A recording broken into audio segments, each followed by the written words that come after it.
Good afternoon, folks. I hope you're having a good start to your day. Nikki Stees here with an impromptu Thursday afternoon stream. We're about a month away from the NBA trade deadline, a little under a month, over a month away. So we're going to talk a little bit about the two main players linked to be traded, where I could see them going. And there's another player who has been discussed. We've discussed the possibility of him being moved to another team, and we'll talk about it a little bit. So let me not waste time building up to it. Let's just get right into it. Fasten your seatbelts for the realest Eagles and Sixers YouTuber! One who plays no clickbait and gets to the point! The myth, the legend, Nikki Stees! Come to my channel, you know the deal, yo boy, always keeps things real. I'm simply statue, think, and slate, dropping unrealistic man, 2K takes for the clip. Even though cats like that get views closer to the millie, never hear me preach, LeBron to Philly. Before you watch the Eagles all the way through the early 22, authentic talk, forget what others do. Come to my channel, you know the deal, yo boy, always keeps things real. The 24/7, 365 way, sports content for the reals to fill the day.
Good afternoon, folks. Nikki Stees here. We doing an NBA stream on Thursday, fresh off the heels of episode 104 of the Pick and Roll podcast. Yesterday we did Jeopardy on there, me, Blaze, and Mitch Koski. But this is kind of a spinoff of last week's episode 103, where we talked a little bit about Jimmy Butler. Blaze talked about the possibility of Zion getting traded and how it could benefit his career if he were to find the right system and get play under a coach who instills structure and discipline in him, where he could possibly stay in shape and stay healthy. And we also talked about the rumors with the Sacramento Kings falling apart and De'Aaron Fox reportedly wanting out with the Sacramento Kings. And that's going to be what we're going to talk about today. We're doing this live on my channel, which there's a link to that right there. And the Hardcore Sports Network for everyone. Come in and check, make sure to drop a like and on both platforms and subscribe to the channels if you haven't done so yet. But before we get into that, we're just going to do a brief discussion. We're going to talk about last night a little bit. First, we're going to start the Cleveland Cavaliers on an 11-game winning streak for the second time this season, folks. Yes, ladies and gentlemen, this is now twice that the Cleveland Cavaliers have been on a winning streak. Yesterday, they defeated the Oklahoma City Thunder. Last night, the Thunder were 30-5. Going into it, Cavs 31-4. It was the hyped up matchup. For the first time, you had two teams get into a regular season matchup. Both teams were on a 10 or greater winning streak headed into this matchup. Thunder, a 15-game winning streak. The Cavs on a 10, now 11-game win streak with their close win yesterday. And it was a good game, too. Jalen Williams had himself a good game, which helped me out in my fantasy league on the Hardcore Sports Network Fantasy League on Yahoo. Isaiah Hartenstein had a solid game. SGA had 31. Off the bench, Aaron Wiggins was the best player. Bench. Isaiah Joe had 8. Okay effort. But then on, Alex Caruso had strained left hip. But then on the Cavs, you had Jared Allen, 25, leading the way in points scored. You also had Garland with 18, and you had Evan Mobley at 21. All the starters had 10 plus points for the Cavs, and off the bench you had remember George Niang, Sixers fans, 3 points. Karis LeVert only had 8. You had Ty Jerome had 15. Max Strus had 17 off the bench on 26 minutes, leading the way. I mean, all around, this was just a good game all around. And the Cavs got the better of the Thunder in this one. So salute to the Cleveland Cavaliers for taking care of business, getting a win, and sending that winning streak, cementing themselves that they could be contenders. Now, some people seem to think they might be frauds, but time will tell on that one. We'll see as the season goes along. Where do the Cavs stand? Are they still a top flight team? Are they still maintain their momentum? Do they still continue to win games, dominate, and cruise the first seed in the playoffs? That's going to be the big question. We got Daniel Berry stopping by, wishing us a good morning, even though it's early afternoon, but I'll forgive that because, to be fair, I don't know where Daniel Berry resides. He could be on the West Coast where it's still morning time, but that's beside the point. And also the big news is next week on Thursday, 7:30 p.m. Eastern Standard Time on TNT. It's the rematch between the Thunder and Cavs. So we get we get another game between these two next week after the incredible matchup last night.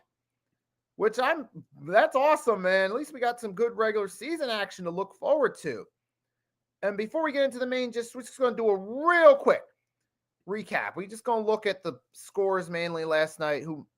You had the Pacers defeating the Bulls. Tyrese Halliburton at 16. Zach LaVine had another good statistical game, but again, all for naught. You had me and Mitch did the Sixers game last night. Yabusele had 21. Maxey had 24, but with somewhat inefficient shooting. Jerome Butler off the bench had 26 for the Wizards. Then you had the Knicks defeating the Raptors. Karl Anthony Towns with 27 had himself a nice performance. The Pistons beat the Nets. Michael Beasley had himself 23.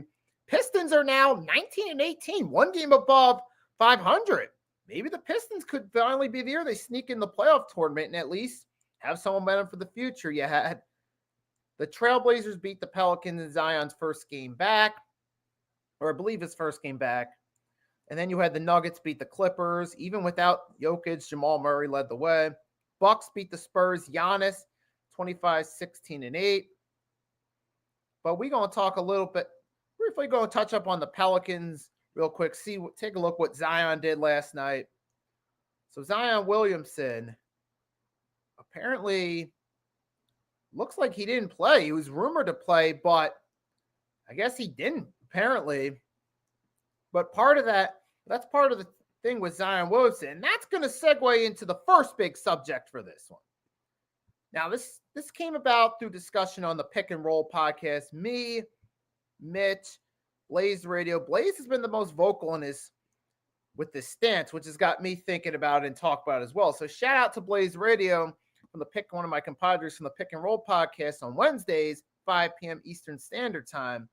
He got me thinking about this, on whether or not a trade could save Zion's career. Because Blaze seems to think that it's possible if Zion were to go to a different team and be in a different situation with a different coach who could set Zion on a better routine, force him to stay in shape, put him on a stricter diet, that could help Zion stay in shape.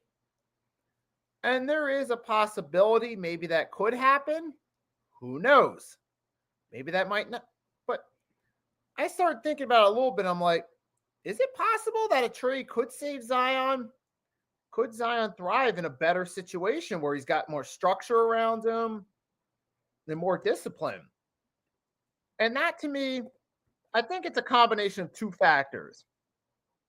Zion in a different situation, it is possible he could develop better, eat better diet, better training habits, and he could, that could be the helping point for Zion. Maybe that could help bolster his career. But at the same time, would also rely on Zion, would have to stay in shape himself. Hello. We got Mitch Kofsky stepping by.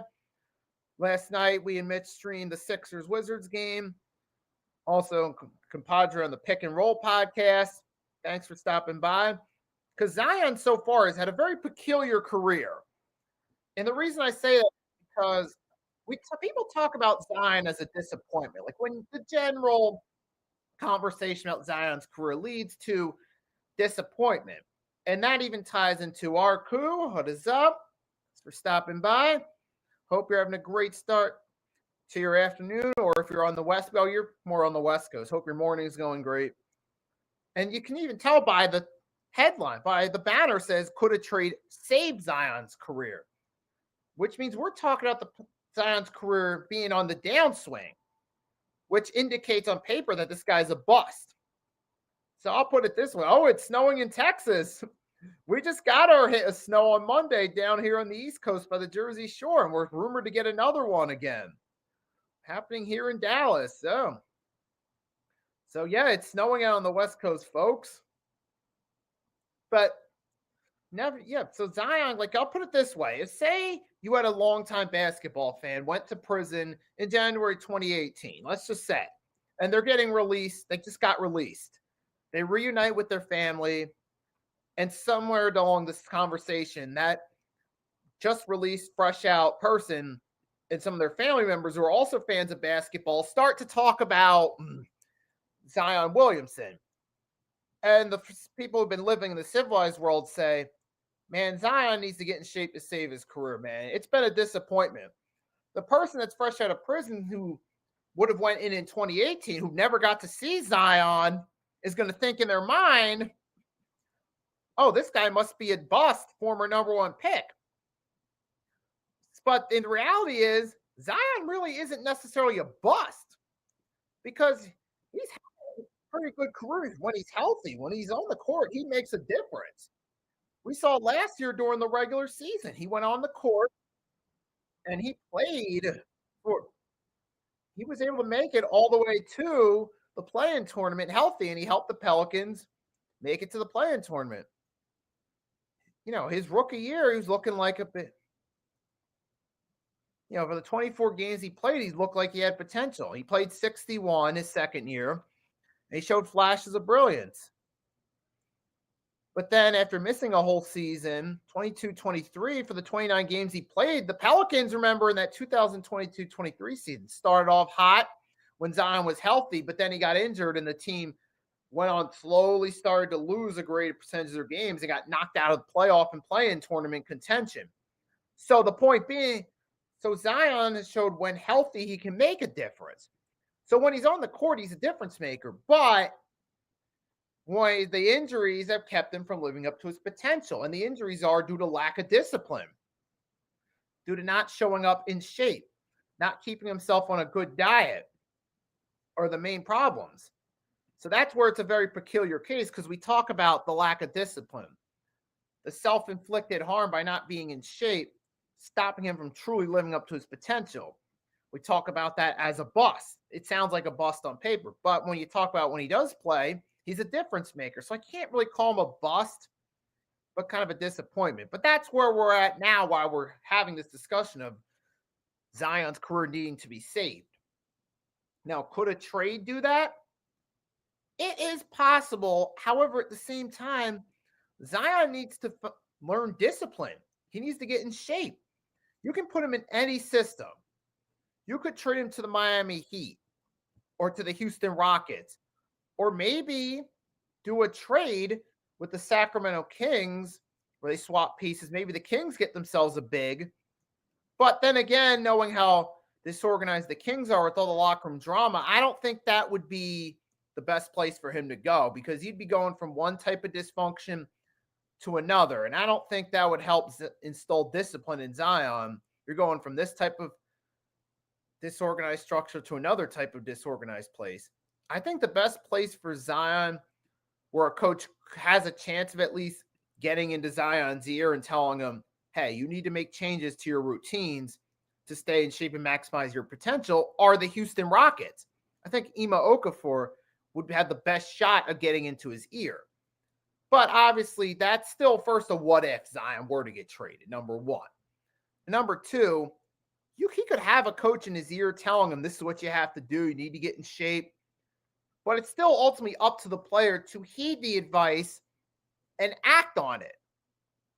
So in that case, Zion would still actually need to follow through on it. So I think a new place where his better coaching around him, where he has better teammates around him pushing him, some combination could at least increase the odds that he finally develops a disciplined mentality to his basketball career. He gets off the unhealthy foods. He gets away from all the freaky activity outside of his basketball career that creates baby mama drama. So that's my take on it right there. I do think a change in scenery gives him a better chance, but I don't know if it's going to happen. But we're going to have, but we're going to switch gears. Yep. Oh, yeah, that's right. Yeah, that's right. They did fire Antonio Pierce. Probably going to do it short about that later. So, with that in mind, we're going to move on to the next subject. And then we're going to talk about another player who could benefit from a change in scenery, and that being Jimmy Butler. So Jimmy Butler, we've been hearing about this. Now, the dynamics between Jimmy Butler and the Miami Heat are on the down. The dynamics between Jimmy Butler and the Miami Heat are, they're not on the up and up. It's been great going back to last year. It all started around the playoff time, was like the first public spark of issues and a falling out between Jimmy and the Heat. When he was out, come around playing tournament playoff time, he made comments suggesting that if he were healthy and he were playing, the Miami Heat would stand a better chance of winning those games. And Pat Riley, not a fan of Jimmy Butler being out talking about the rest of the team that is playing, told Jimmy Butler, look, if you're not playing, you have no leeway to talk. That was the first spark that got us to the situation where we're talking about the possibility of a Jimmy Butler trade. Now it's at the point where the Miami Heat have to choose between paying Jimmy Butler more or shipping him out. At this point, I feel like they're going to ship him. And the reason for that is,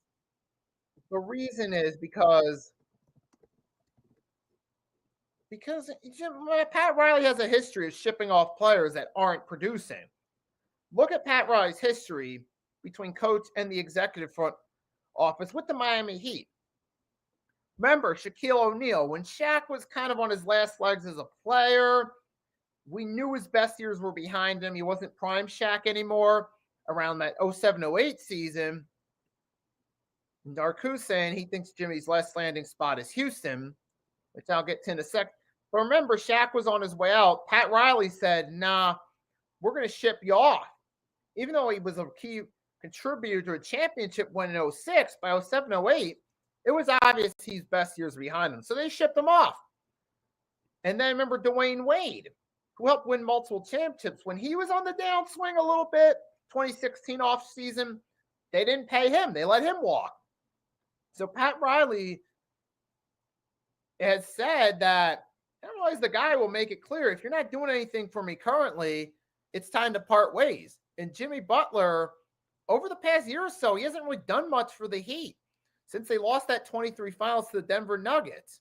We got Chad stopping by in the chat. So with that being said, I do believe Pat Riley is going to ship off Jimmy Butler. He doesn't want to pay a 35-year-old coming off an injury who is obviously his best years are behind him, Jimmy Butler. And considering you're in a situation where Jimmy Butler, he's starting to be some drama, and considering there's a history of drama with Jimmy Butler, the Bulls, the T-Wolves particularly, even the Sixers, there was issues, Tobias, Ben Simmons, and Brett Brown that led to him landing in Miami. The point is there's a history there. So Pat Riley's thinking, oh no, I don't want to deal with this. I'm shipping him off. So that's what's going down.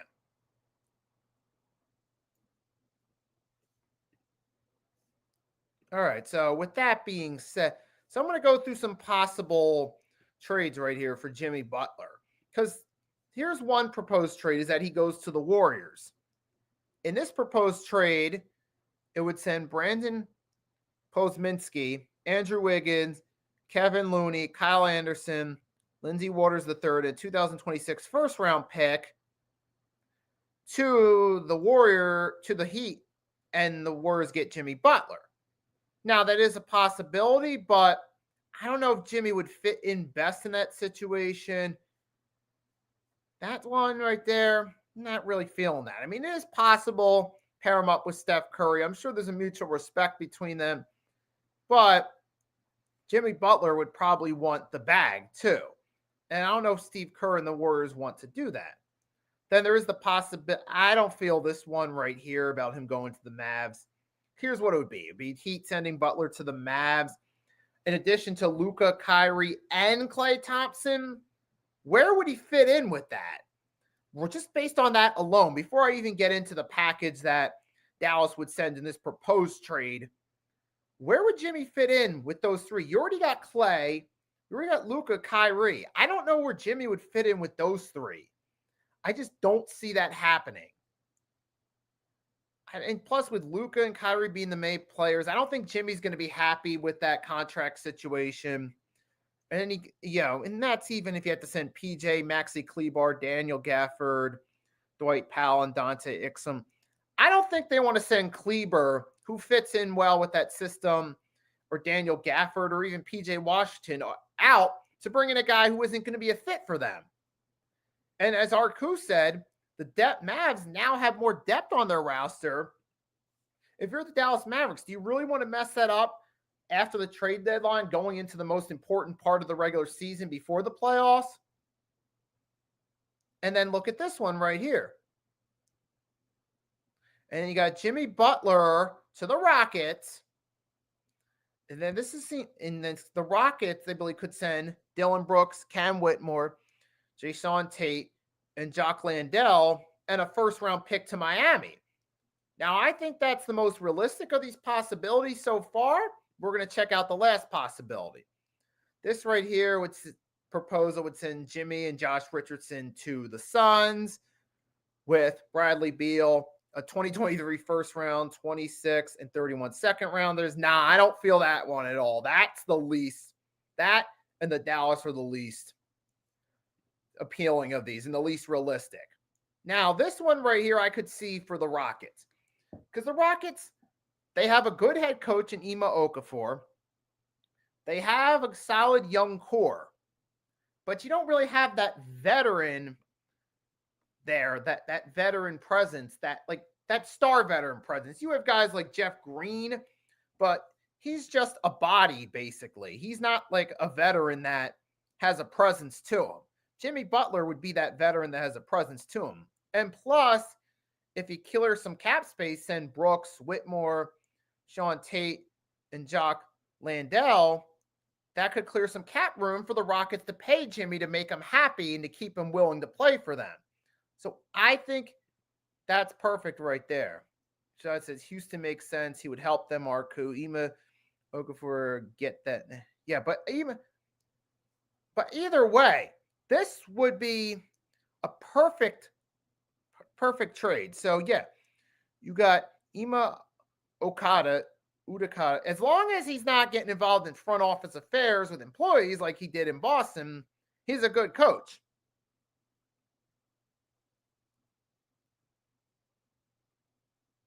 And then you also, let's face it. But yeah, this could be good because you get Jimmy that player. You get the Rockets that veteran. That would be a good piece right there for them to have on top. Because then you still have Amen Thompson. You still have Reed Shepherd, who you're hoping can fulfill his potential. Because if we look at the Houston Rockets, I'm going to look at their roster real quickly and see where Jimmy would fit in if this trade goes through. So give me 1 second. We're going to do that real quickly. So in this scenario, you're trading off Dylan Brooks. He'd be gone. You'd still have Fred VanVleet. Amen Thompson would still be there. Jabari Smith Jr., Jimmy Butler. You still have a solid core there. I mean, you'd send Dylan Brooks and Cam Whitmore out, but outside of that, you still have Solid core. You still have Tari Eason. I mean, and then Steven Adams could still be another veteran as well. So you'd have Jimmy and Steven Adams as the veterans. You still got Fred VanVleet. You still got you still got some depth and some young players that you could build for the future. You still got Jabari Smith, Amen Thompson are still there. So this could be the most realistic possibility because the Rockets would have to give up a little bit, including a pick, but they get some compensation for that by getting that veteran who's been the two finals before, who has respect factor to his name that could come in and help. It would make the most sense out of all these scenarios. So I feel the Houston Rockets are the most realistic place to send Jimmy Butler. And the Rockets have the piece to make a trade happen, including a first-round pick. Now the Miami Heat can rebuild, get an extra first-round pick, and plus guys like Cam Whitmore would fit in with Miami, with the Heat culture too, because he's another young player, and the Heat like developing those young players. But he's also a young player with a little more experience to the table as well.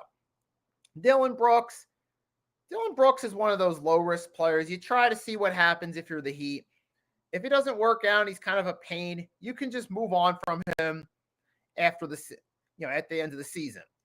So I feel like that can also be a win scenario for the Heat. Get that extra first-round pick. Get a few more guys like Whitmore, just Sean Tate, Jock Landale, the type of players that fit the Miami Heat culture, similar to a Tyler Hero, Vasquez Jr., those guys. So that's a good trade right there. That's a good trade. So we'll have to see, though, whether it happens or not. But I think Jimmy Butler to the Houston Rockets is the most realistic possibility. I don't know how Rios would feel about it, but it's looking very realistic at this point, especially considering he wants to get paid. And Pat Riley's not a fan of paying players who haven't contributed recently. Remember, he shipped off Shaq when he was on the downswing. He let D-Wade walk in 2016 when he was starting to decline. Yeah, Pat Riley's not a fan of keeping guys that are on the decline. And Jimmy, over the past year, hasn't been as productive for the Heat. So I think it's going to happen. But with that being said, now we got one more player we're going to talk about who could be on the outs, and that is De'Aaron Fox. We talked about this last week on episode 103 in the Pick and Roll podcast with myself, Blazed, Mitch, and Rios. We think De'Aaron Fox could be out soon because he's been showing signs of being disgruntled and being disinterested. Now, there have been several mock trades proposed, and I'm going to share this with you guys, and we'll see which ones are the best. Now, there's at least 4 of these. Let's start with this first one. De'Aaron Fox to the Spurs. Spurs give up Stephon Castle, Keldon Johnson, Blake Wesley, the 2025 first-rounder for Atlanta via the DeJounte Murray trade, the 27 first-rounder via the same trade, and a 2029 first-round pick of their own to the Kings, which I think is interesting. That gives the Kings, who kind of at that point they have to blow it up, an opportunity to rebuild because the current core isn't working. You shed De'Aaron Fox's contract. You get a few depth pieces that you hope could help you out. You like Stephon Castle, Keldon Johnson. You try it out. If it works, keep them. If not, can ship them off, invest in those draft picks for the future. And then another possibility is De'Aaron Fox to the Rockets. This would be assuming that the Rockets don't go for Jimmy Buckets. But then you got this one would send De'Aaron Fox and Kevin Huerter to the Rockets. Sends the Kings Fred VanVleet, Reed Shepard, Cam Whitmore, and 3 first-round picks, 2025, 2027, 2029. And then another possibility to the Magic with Cole Anthony, Anthony Black, Caleb Houston, Gary Harris, several picks. Nah, I'm not feeling that one. I don't feel that one because you're the Magic. You're starting to find chemistry with your current core. You're starting to find your niche. Why do you want to mess that up? That's the most unrealistic here. And now with this one's got him to the Lakers. Lakers give up Austin Reeves, Dalton Knecht, Rui Hachimura, Jalen Hood, 2026 swap, 29, 20, then 2031 first rounders. I don't know. The Lakers, I don't know if that's going to work out best. Then De'Aaron Fox to the Heat. I mean, and then it would send Terry Rozier, Vasquez Jr., Kelly Ware, Nikola Jovic, a few swaps. Now, I don't think the Heat are going to take that. I don't think they want to give up some of those depth pieces just to get one player. And De'Aaron Fox, who has been respectable, but I don't think he's a real superstar. I don't think that's going to be enticing to Pat Riley. I don't see that one. And then, Arku, he likes him in Orlando, which that would seem like a nice spot for him. But only thing, I don't see that happening realistically. I don't think the Magic are going to want to give up some of their pieces now that they found their chemistry to make it happen. So I don't think that's going to happen. This one, I think, to the Spurs is the most realistic because the Spurs need some pieces to help Wemby. They're starting to get better as a team, but they're not quite there yet. Chris Paul, he's a good mentor, and he's brings that veteran leadership, but he's not going to really move the needle like he would have in his prime. And guys like Stefan Castle, Keldon Johnson, Blake Wesley, they're not the needle movers. So it would make sense for the Spurs ship these guys out, give up some futures to the Kings who are close to rebuilding, get De'Aaron Fox, a guy that has has developed the respect, who has a respectable reputation, pair him with Wemby, make them a 1-2 duo, try to salvage it. Now, this could be the most realistic possibility. I think Fox and Wemby would be fun to watch. So as a fan, I would like to see this. And I think out of all these possibilities, it's the most realistic to happen. The Kings get some depth pieces in return and some future picks that could help them with the rebuild. Get guys like Castle, Johnson, maybe some of those guys could pan out, but if they don't, okay.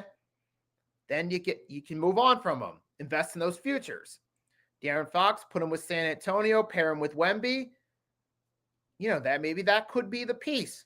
Maybe De'Aaron Fox in a better situation with a guy like Wemby who's already developing a reputation as potential future face of the league, a likable personality. He gets a veteran coach in Greg Popovich, who's got that cachet, got 5 championships. Maybe that change of scenery could be what De'Aaron Fox needs. But those are some possibilities there. You guys let me know what you think, but we'll see. But with that being said, though, guys, thank you guys for tuning in.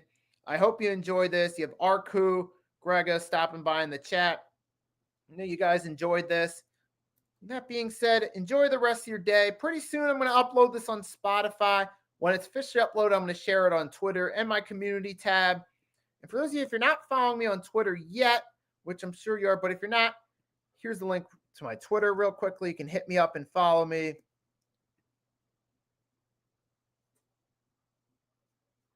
And you can hit me up there. So with that being said, thanks for your support as always. If you haven't dropped a like, do so. And with that being said, have a great rest of your day. Good luck with the snow out west, Arku. And Greg and Chads, thanks for stopping by. I'll catch you soon. Until next time, your boy Nicky Stees signing off.